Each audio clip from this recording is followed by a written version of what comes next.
Turbo and 2K show. What is up, 2K crew? It is that time of the week again, and man, is it just me, or are these games, whether it's college football, NFL football, hell, it doesn't even matter with the sport anymore. It just seems like everything is just out of control. Things are not going the way they should, or at least the way I think. But maybe that makes it even better. Maybe that makes it easier to watch, better to watch. I don't know. It does make it harder to bet on. I do know that. But yeah, welcome. Got a great show planned today. We're going to talk a little bit about some of the early free agent stuff in the MLB. We're going to break down what happened on Saturday, as well as what happened today, and give you some predictions on tonight's game as well as Monday night's game. So with that being said, ladies and gentlemen, I do want to welcome you to the 543 studio. I didn't get much help from the 2K crew, or the ones I did. I was like, yeah, I know. No, this, I really can't get down with that one. So it's the 543 studio, kind of a, that's Turbo and 2Ks, kind of a baseball theme. So why not? Let's do the 543 double play. So it's 543 studio, brought to you by the Marcellus News. Go to marcellusnews.com, get your subscription. You can get it digitally, or you can get it sent to your house. And I think the digital version is only like $7 a month. And you can check up and keep an eye on the little town of Marcellus. A big shout out to them for allowing us to do it in this space. And big announcement. I'm going to break it right out the gate. We are moving the show day. I believe the time is still going to be the same, but the show day is going to change from Sunday to Thursday. And yes, that means the lovely 2Ks will be able to join us once again. The Thelma to my Louise. So it's going to be quite exciting because he's only been in here a couple times. He hasn't got to really explore the space that much. So it's going to be exciting. And hell, we're doing this during Sunday night football. We might as well do it during Thursday night football. So yeah, just wanted to get that out there and get you guys and gals of the 2K crew up to speed with that. And while we're talking about that, I do see a handful of you watching live, and I do appreciate it. Go ahead and like, subscribe, hit the bell to get the notifications every day, every week when we go live. And I might be uploading some videos here in addition to the podcast. And if you guys and gals go to buyturboabeer.com, you can financially support the channel, and we will, from the bottoms of our heart, you can buy 2Ks and I a beer, and we will mention and thank you for your lovely contribution on the show, and you will get signed up for my weekly blog on there. So it's a win-win. It's a bonus. It's some bang for your buck, if you will. But with that being said, let's. And I do have some cool tweets. Not as creative as the last couple weeks, but definitely entertaining and enjoyable. So let's jump into that. Let's talk a little MLB hot stove. Let's get that out of the way. The first one is not coming up. Okay, we'll do it this way. Nope. Let's go to this one. This is from Beyond the Monster, at Beyond the Monster on Twitter. Red Sox are going to be high on the list for slugger Jose Abreu, which is good news for Red Sox fans because JD Martinez is no longer with the team, at least for now. He is indeed a free agent. So this gentleman right here would be a very added addition, not only at first base but DH. So that would be extremely huge. And I'm kind of upset the Cubs one didn't show up here. Let me see if I can pull it on here real quick.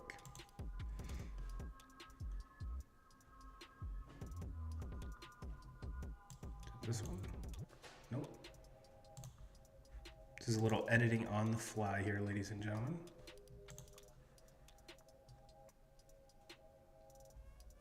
Oh, hell with it. The hell with it. It was.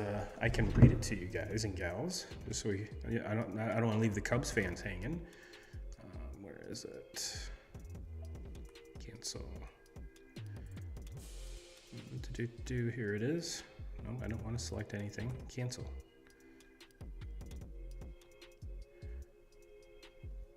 No, this is riveting. It's from John Morosi, at John Morosi. Sources, hashtag Cubs amongst most active teams in the shortstop market during early days of free agency. They've been in touch with the agents for Carlos Correa, Trey Turner, Xander Bogaerts, and Dansby Swanson. And all of those would be a fine addition to anyone's team. But there really hasn't been that big boom, that big name in the free agent market quite yet. But it is early. It is very early. And we're all kind of waiting to see where Aaron Judge lands. Is he going to stay with New York? Rumors have it, we've talked about it on the show from time to time, the rumors have it that he is indeed in talks with the Giants. And the Giants have said, hey, no one is going to outbid us for this gentleman. We want him more than anyone. At least they're showing it financially. They want it more. They want him more than anyone. So it's going to be interesting to see. And then there's Jacob deGrom is making kind of waves. He is no longer a Met. He is testing the free agent waters.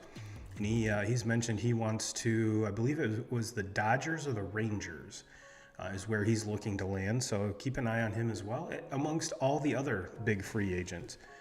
But that like I said, I wanted to get that quick and easy and out of the way. Let's go to yesterday. Go to yesterday in college football. Let's throw this one up here. Here's the AP top. This is this week's. Mind you, this is the AP. So we're also waiting for Tuesday to see how all of this shakes out. Excuse me. But if you take a quick look at this, Georgia won, Ohio State won, Michigan won, TCU won. As far as the CFP poll is concerned, I really don't think the top four are going to change here. I really don't.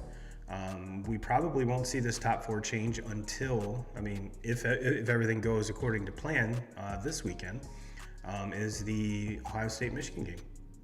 That's going to determine a lot there, folks. So I did see Notre Dame did move up to, I believe,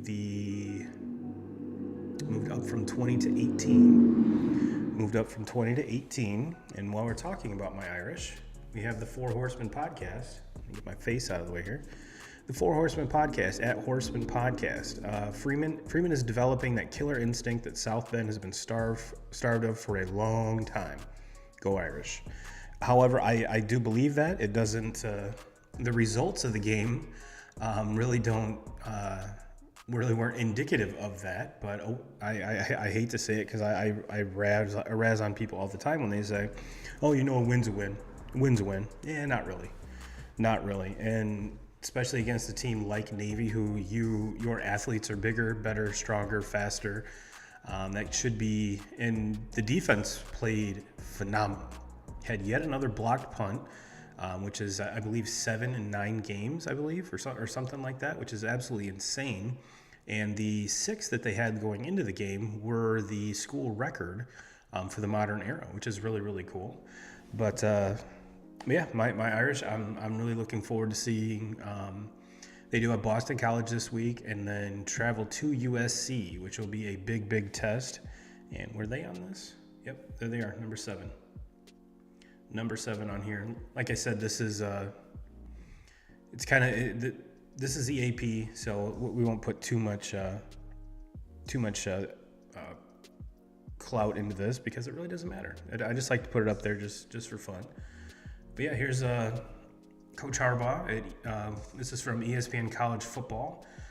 With today's win, the Wolverines have their first 10-0 start since 2006 at UMich football. And you 2K crew do know that I'm outwardly not a Michigan fan by any means, but I want to see them undefeated when they go up against Ohio State. I want to see Ohio State undefeated. So everything is on the line. Everything has the possibility to just go out the window and go haywire. And when you're in an atmosphere like the Horseshoe, again, like last year when it was at the Big House, things can get crazy, things can get nuts, and that's what I want. I want complete pandemonium. I want a great game. I want, a 54 to 53 score. That would be awesome.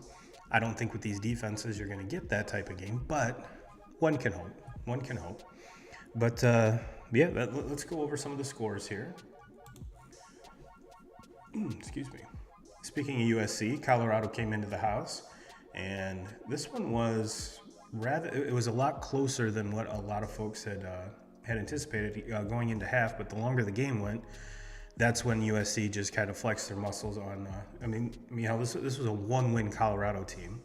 Ends up being 55-17. The Nebraska went into the Big House, came out with a 34-3 loss. Let's check the box score on this one.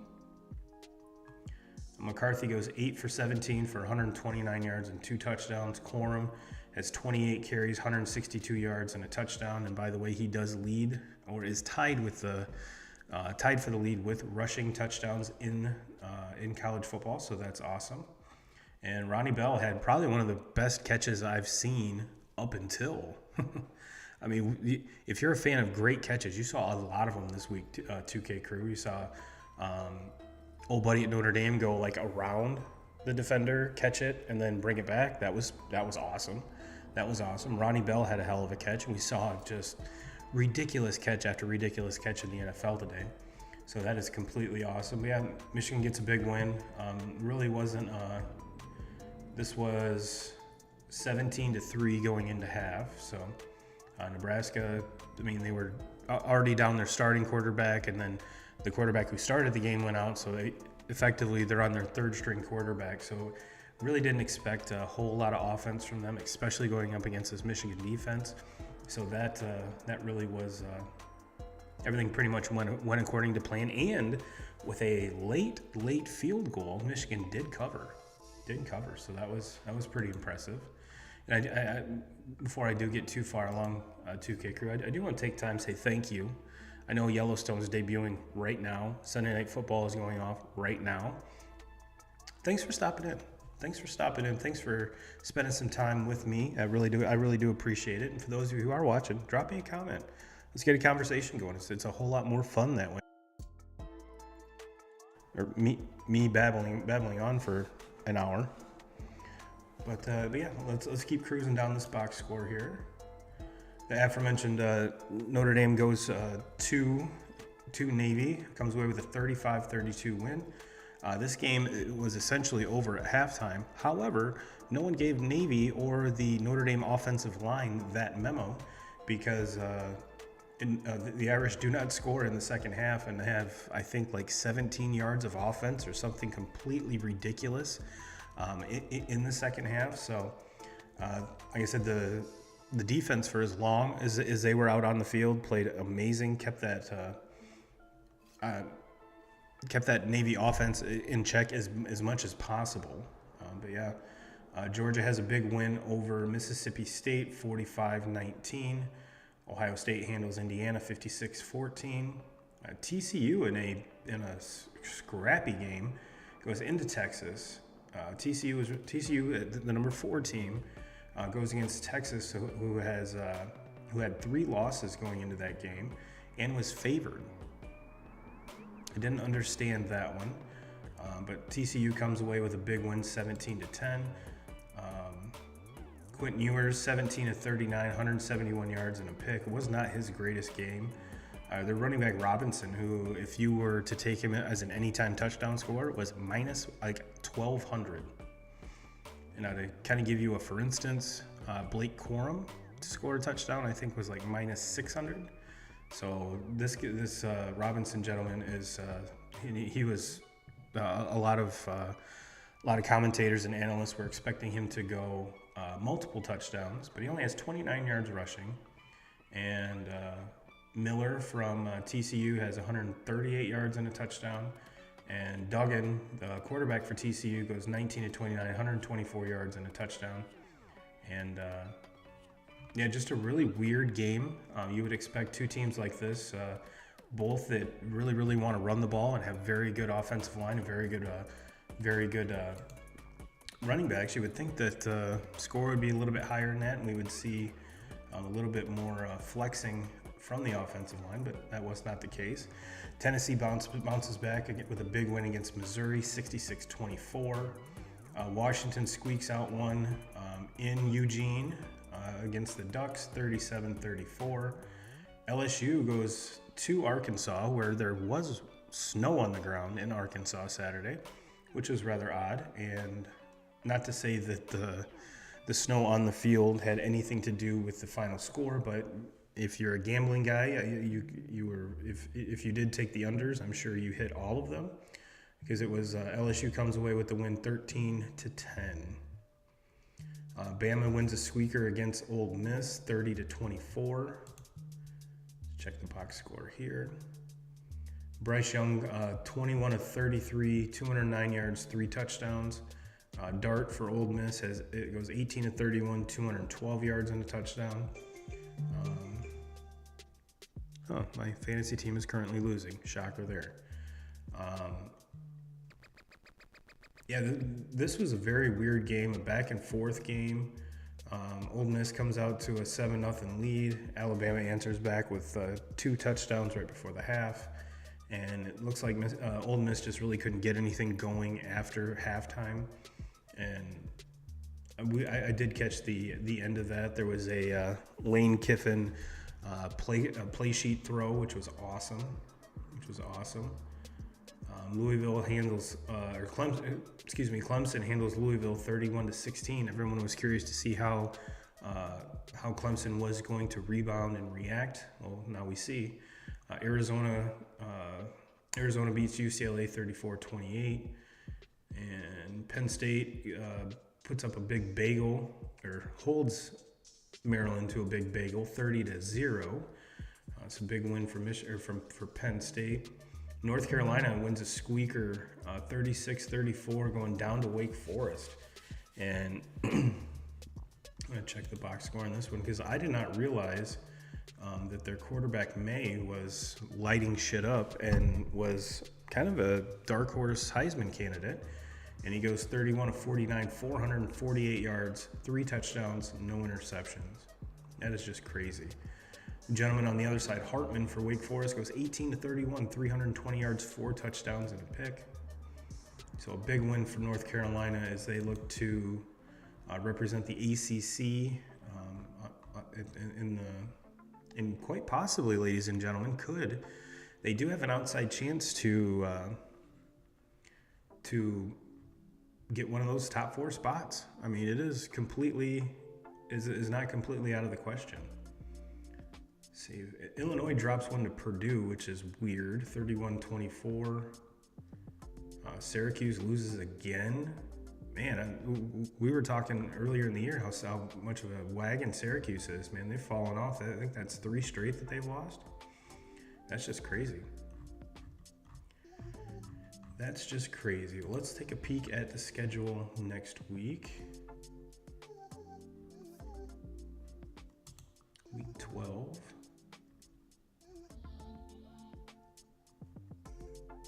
If you are Maction, Eastern is playing Kent State at 6 o'clock on Wednesday night.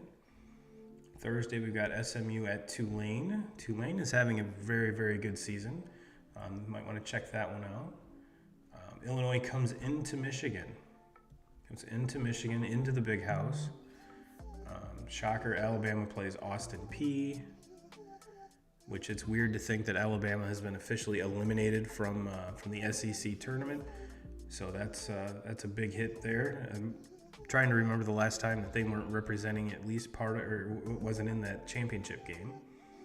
But some other Big Ten, we've got Wisconsin at Nebraska. I will not be watching that game, even though it's on ESPN. That sounds like a terrible game. 2 terrible teams. Michigan State welcomes Indiana. Let's see, Boston College comes into South Bend. That one's on NBC.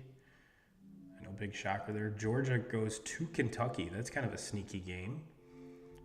Ohio State goes to Maryland.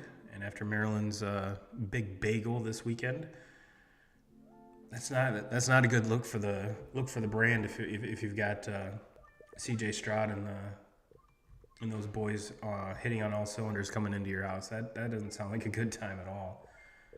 North Carolina has Georgia Tech coming in. Let's see. Oh, we've got USC, UCLA, and Oregon, Utah, which that Oregon team is going to fall after that loss.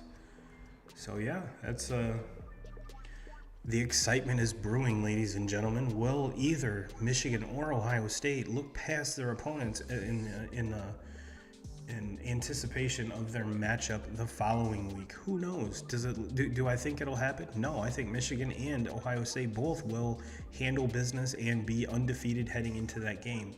Like I said in the opener, I hope that's the case. I'm praying for that. So there's more on the line. You know what I mean? Everyone's playing for something. There's more on the line. It would be completely amazing if that would happen. And it's looking like everything is lining up for that exact thing to happen.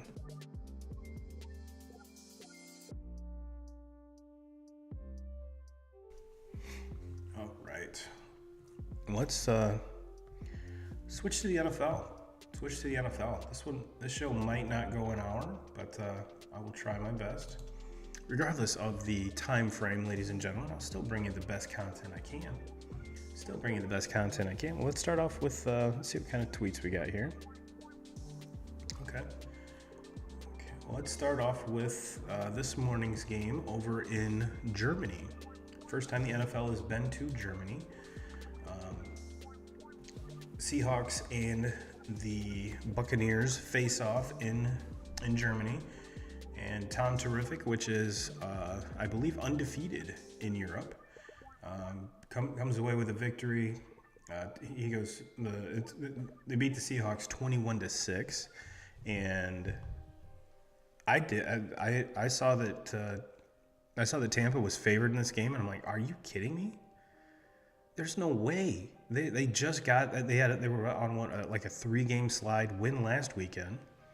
And now all of a sudden, the Seahawks were coming in hot. I mean, they were pretty much the talk of the NFL, it seemed like. And Brady has an all right day, 22 of 29, 258 yards, 2 touchdowns and a pick. Leonard Fournette throws a pick, and this is a current picture of Tom Brady running a passing route. This is from BetMGM. It says no one. Tom Brady running a passing route. And it's Peter Griffin. Looks like he's fallen down the stairs, all bloodied, and a broken knee. So yeah, that was rather unfortunate. That was a really bad look for the brand there, Tommy. But nonetheless, the team does, and that was an extremely pivotal point too. They were driving. They were down in. I'm almost positive they were in the red zone. If not, they were super duper close, and they hand the ball off to Fournette. He goes around the right side. Tom sneaks out the left, throws a ball across the field, which even if you're a quarterback is not an easy throw. And they're expecting a running back to do that. You know, I'm not an offensive NFL genius by all means, but that's just like, okay. But to piggyback on Tom here, from Jim Murray at Big Jim Murray, Brady now 2-0 post-divorce. Hashtag thank you Giselle. Okay, maybe that's all he needed. Let me see here. Okay. So, and before we leave this game, here is from Field Yates at Field Yates. Dude's an ESPN guy. It's a picture of a Seahawks fan. It says a Seahawks fan showed up to the game in Germany today with this jersey. And it's an old Russell Wilson jersey with the Wilson taped over. It says 2 first-round picks. 2 first-round picks. So I think that's awesome. I think that is absolutely awesome because, yes, the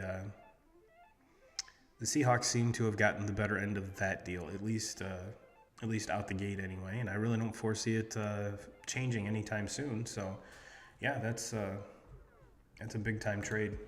Big-time trade. And Lions come away. Lions are on a 2-game winning streak, ladies and gentlemen.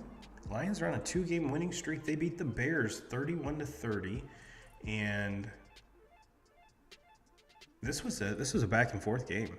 This was an absolute back and forth game. And big shout out to Dan Campbell, Motor City Dan Campbell, MCDC, however you want to refer to him, gets his first road win. So kudos to you, my friend. There was tons of people wanting you out, wanting you fired, and I really didn't see it. Jared Goff has a really good day, 19-26, 236 yards and a touchdown. Williams has 16 carries, 59 yards, and a touchdown.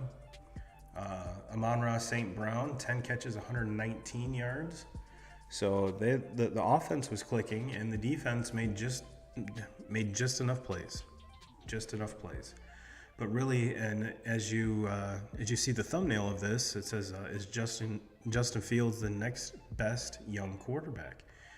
Mr. Fields' passing goes 12 for 20, 162 yards, 2 touchdowns, and a pick. And the pick was a very silly one and was a pick six to his Ohio State brother, Jeff Okudah. And Fields also leads all players in rushing with 13 carries, 147 yards, and 2 touchdowns. So he has 2 rushing touchdowns, 2 passing touchdowns. And the 2 he threw were both to Cole Kmet, 4 catches, 74 yards, and 2 touchdowns. A long of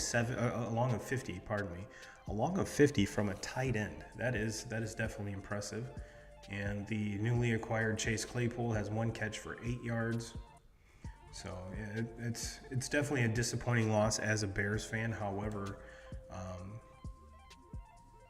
the guys that they traded away on defense right now are missed badly. But yes, the season for the Bears is over, but it is at least it's a glimmer of hope that they've got a ton of draft picks now. They've got a ton of cap room, and you have a guy like Justin Fields to build around. So things are looking bright in Chicago, even though it's rumored that Soldier Field here in the next few years probably will be no more. I believe they're going to like Arlington Heights or something, and doing the whole like Chicago Bear like city out there, so they can have their hotels and shops and restaurants and stuff, and the team own all of it. So kind of like all the other NFL teams are doing it. We did that one. I want to save that one for last. Broncos at Titans. Titans come away with a victory, 17-10. Jaguars go into Kansas City. Kansas City gives them their 7th loss. They beat them 27-17. See how Patty Mahomes did. Had another Pat Mahomes day, 26 of 35, 331 yards, 4 touchdowns and a pick. Trevor Lawrence goes 29 of 40, 259 yards and 2 touchdowns. ETN has 11 carries for 45 yards. I believe it's Isaiah Pacheco, 16 carries, 82 yards. Kelsey leads the way, 6 catches, 81 yards and a touchdown. MVS has a touchdown, and Tony, their newly acquired wide receiver from the Giants, gets on the board with his first touchdown as a Kansas City Chief. And Kirk on the Jacksonville side, 9 catches, 105 yards, and 2 touchdowns. And for what they paid him, he should score 2 touchdowns every single week. Every single week. Dolphins beat the Browns 39-17. See how Tua do. 25 of 32, 285 yards, 3 touchdowns. Jacoby goes 22 of 35, 212 yards and a touchdown. Chubb has 11 carries, 63 yards and a touchdown. Wilson Jr., acquisition from the 49ers, 17 carries, 119 yards and a touchdown. Mozart has 8 carries, 65 yards and a touchdown. And Tyreek Hill only has 5 catches for 44 yards and a touchdown. Waddle led the way with 4 catches, 66 yards. And on the Cleveland side, Michigan alum Donovan Peoples-Jones, 5 catches, 99 yards. So that score really is indicative of both those teams' seasons. When Tua is healthy, the Dolphins are a wagon, and the Browns are the Browns. It's really nothing more you can say about that. Giants beat the Texans 24-16. And Saquon has a big day, 35 carries. Wow, you do not see that line very often in an NFL game. 35 carries, 152 yards and a touchdown. Pierce on the other side has 17 carries, 94 yards. Davis Mills, 22 of 37, 319 yards, a touchdown and a pick. Danny Dimes, 13 of 17, because he only had to throw the ball 17 times because they ran the ball for a combined 47 times. Wow. That is impressive. 197 yards for 2 touchdowns. Excuse me, no interceptions, which is always key for Danny Dimes. But yeah, that's the Giants might be for real, ladies and gentlemen. The Giants might be real. For obviously they're real. I mean, they're real people, but I mean for real as far as competitive wise, which is, I mean, I'm not. I'm openly admitted I'm not a Danny Dimes fan, but I do like Saquon, and it's good to see him get back on track and get his his season and his career back on track. The Steelers beat the Saints. What is going on with the Saints? Seems like the Saints are in free fall with the continuing to start Andy Dalton. I don't know if Jameis Winston is healthy. He's obviously not playing. Do you think he might give you a little bit better shot at winning? I don't know. I'm the red rifle over there, in my opinion, might have overstayed his welcome, and it might be time to look at Jameis Winston. Andy goes 17 to 27, 174 yards, a touchdown, and 2 picks. Alvin Kamara held to 8 carries for 26 yards. Kenny Pickett, 18 to 30, 199 yards. He also has 8 rushes, or 8 carries, 51 yards, and a touchdown. And the rookie Pickens has a rushing touchdown as well. Najee Harris almost goes over 100 yards, 20 carries for 99 yards. Now this is kind of what we were hoping for when it came to this team. TJ Watt is back. He had looks like 2 solo. He had 4 tackles, 2 solos. Does not get a sack. Highsmith had 2. A 20-10 victory. That's both teams were horrible going in and they're horrible going out. At least I guess you could say that Pittsburgh got the running game going. I mean, that's a plus. That's a plus. They held the team to 10 points. Okay. And Pickett didn't throw any picks, so those boxes are checked. But yeah, just probably a boring game to watch. One that I would not really want to watch and really wouldn't want to bet on. I mean, when teams are terrible like that, it's in my opinion, it's hard to figure out what the hell is going to happen. So I usually keep my money away from those. But I did have a Steelers tweet here. This is from the Pittsburgh Steelers beat writer Mark Caboli. And this was, I believe, on Thursday. Thursday he tweeted this. Seeing Mitch Trubisky run a 5-yard post in the end zone and catching the touchdown pass from Mason Rudolph in practice this week was eye-opening. Trubisky might be the best athlete on the team, if not top 5. Maybe maybe they were using him wrong. Maybe he needs to be a receiver. I mean, it couldn't do much worse than a lot of the other receivers on that roster. Let's see here. Colts go into Vegas and hand Raiders their 7th loss of the season. They win 25-20. That's the debut of Jeff Saturday, the controversial hire with the firing of Frank Reich. And there were a lot of folks up in arms about this when 2K grew. It was quite, if you follow any NFL news or news sources on Twitter or anything like that, you did realize that this caused quite a stir in the NFL community, not because of who he hired, but because he didn't have any real coaching experience. Now there are some that they said that Jim Irsay, the owner of the Colts, did not follow the rules by the Rooney Rule, but I think we're seeing a lot of teams and staffs and everything kind of use that when they want to. Not saying I agree with it. I'm just saying how things are. So that doesn't shock me that.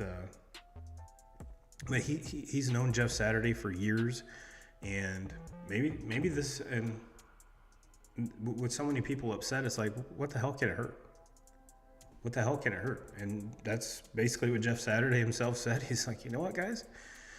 I've got 8 games, and if I stink after 8 games, I'll see myself out the door. You won't have to worry about it. So it's good to see him get his first win as a head coach.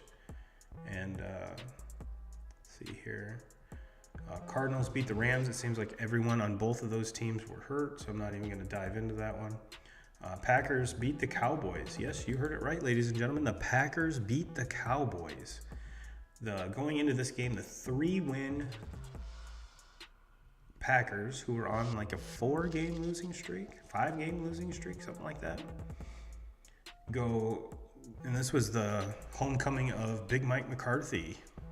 He was fired in 2018 as the Packers coach. This one was tied 14-14 going into halftime, and Cowboys come out guns blaring, score 14 in the third quarter, and the Packers come back and score 14 in the fourth quarter. Dak goes 27 of 46, 265 yards, 3 touchdowns, 2 picks. Aaron goes 14 of 20, 224 yards, 3 touchdowns. Pollard has 22 carries, 115 yards and a touchdown. Aaron Jones has 24 carries, 138 yards and a touchdown. It seems, and A.J. Dillon had 13 carries for 65 yards. The Packers ran the ball 39 times and threw the ball 20 times.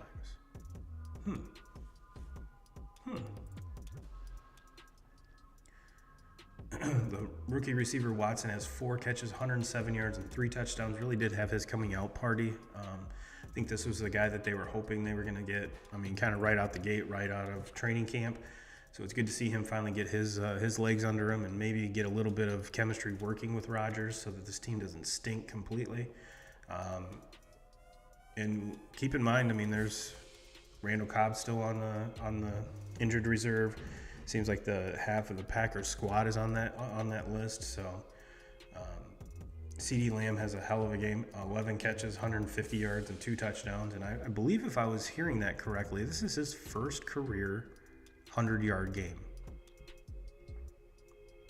You would think as much as Dallas likes to throw the ball, him being the number 1 receiver this year. And now, mind you, I know that Dak wasn't healthy for all the games. That seems like something that shouldn't happen this late in his career, but kudos to you, brother. You did it. You did it. Broke the century mark and broke it big. Yeah, this was a really fun game to watch, back and forth, and Watson does have a very clutch catch in overtime to set up the eventual game-winning field goal from Mason Crosby. That Packers defense gets a key stop because the Cowboys did get the ball first in overtime. That they did win the toss, so always key to get that stop and get your offense back on the field. So big win for the Packers, and I guarantee, you mark my words, ladies and gentlemen, if they're not already talking about it, what's going on, what's going wrong in Dallas? You know, should Mike McCarthy be fired after this loss? What's going on? They have a far superior team. What the hell is going on? And all those arguments are rightfully so. But if you look at all the stats from this, I mean, this was a very even game. And on paper, yes, the Cowboys should have just dog-walked the Packers, but they didn't. It was a very entertaining game. I think last week I kind of poo-pooed the whole thing and was just going to basically write it off, and I was watching it going, I should probably be doing something else. I mean, something would be better. My time would have been better spent doing something else. However, it ended up being a great game. And it looks like it's 7-3 Chargers over the Niners right now. And that game is still in the first quarter. Yep, 44 seconds to go in the first quarter. By far, the game of the day. There it is.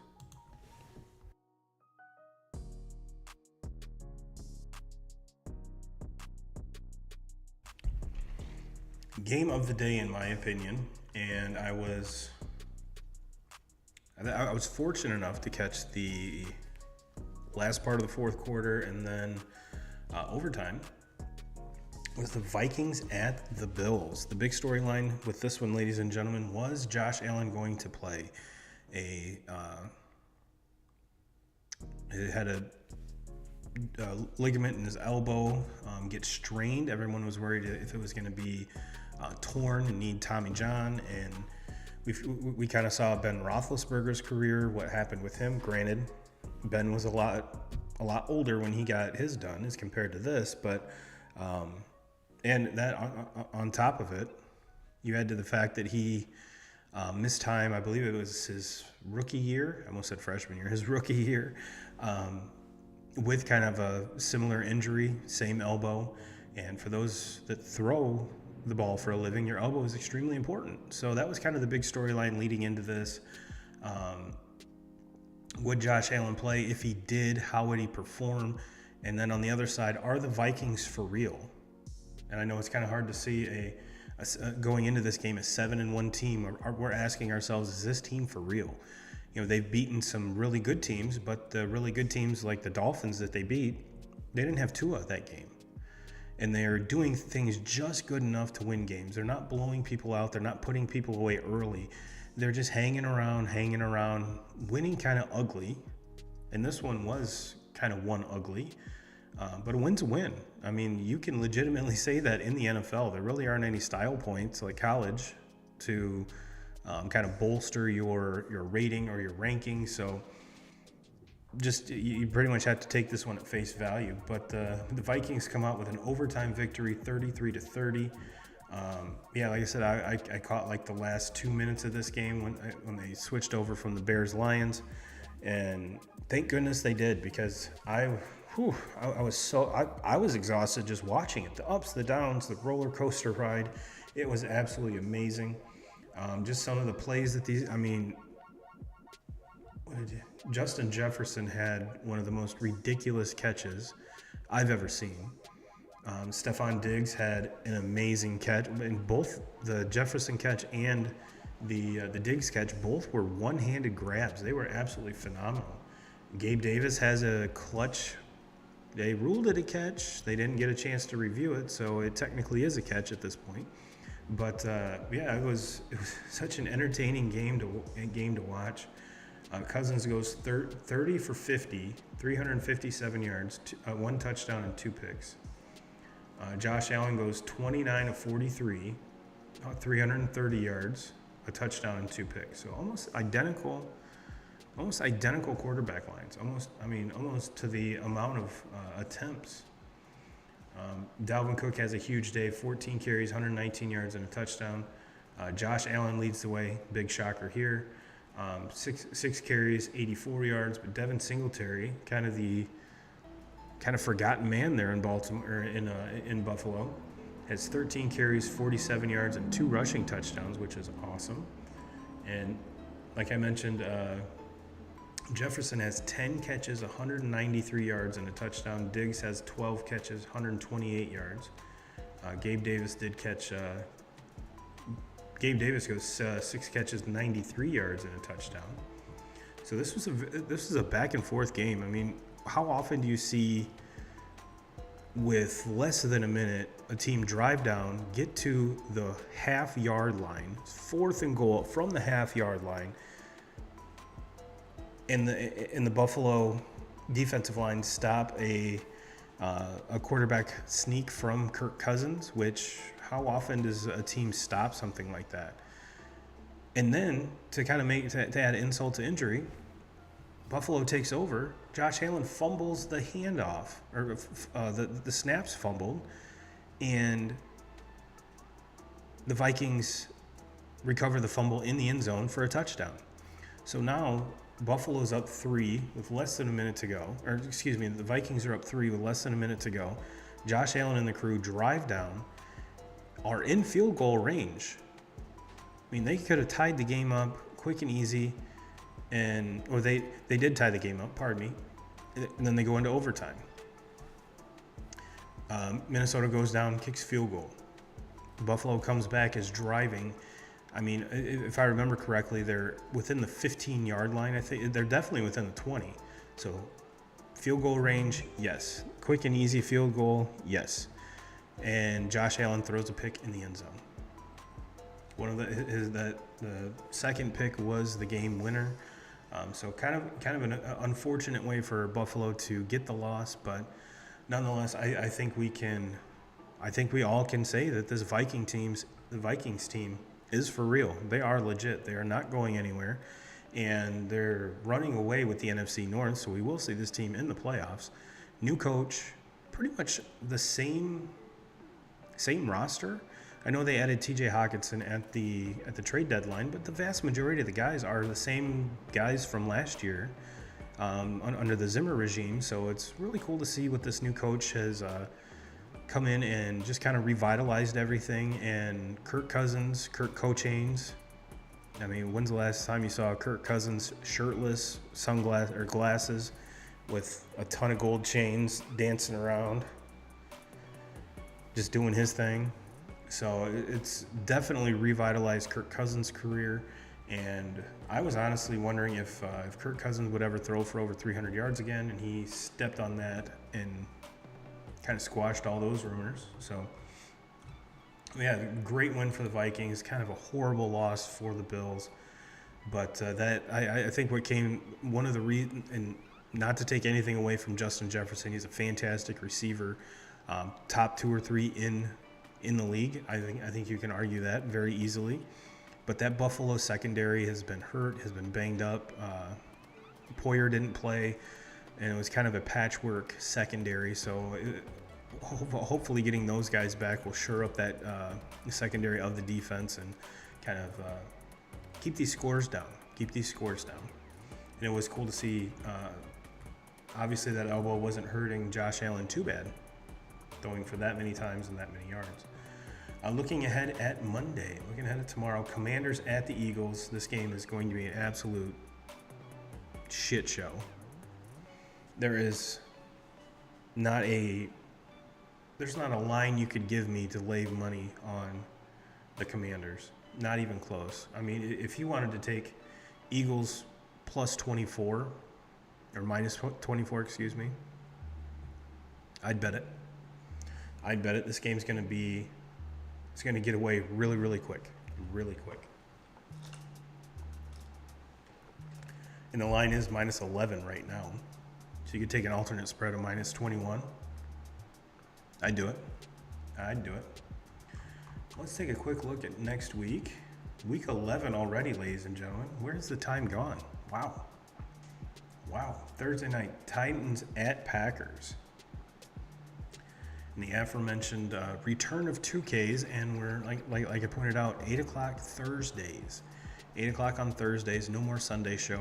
I do apologize for those that do show up on Sundays. Just bear with us and just rearrange your schedule. Come see us on Thursday. Bears at Falcons, Browns at Bills. That'll be a get-right game for Josh Allen. Eagles at Colts, Jets at Patriots. Jets have been rolling, Pats been reeling. That'll be a fun game to watch. Rams at Saints, 2 teams that suck. Lions at Giants. The on-fire Lions going to the ever-hot Giants. Who would have ever thought those words would have come out of anyone's mouth? But two teams that are playing good football. So we'll see if that Lions defense can kind of keep Saquon Barkley under wraps.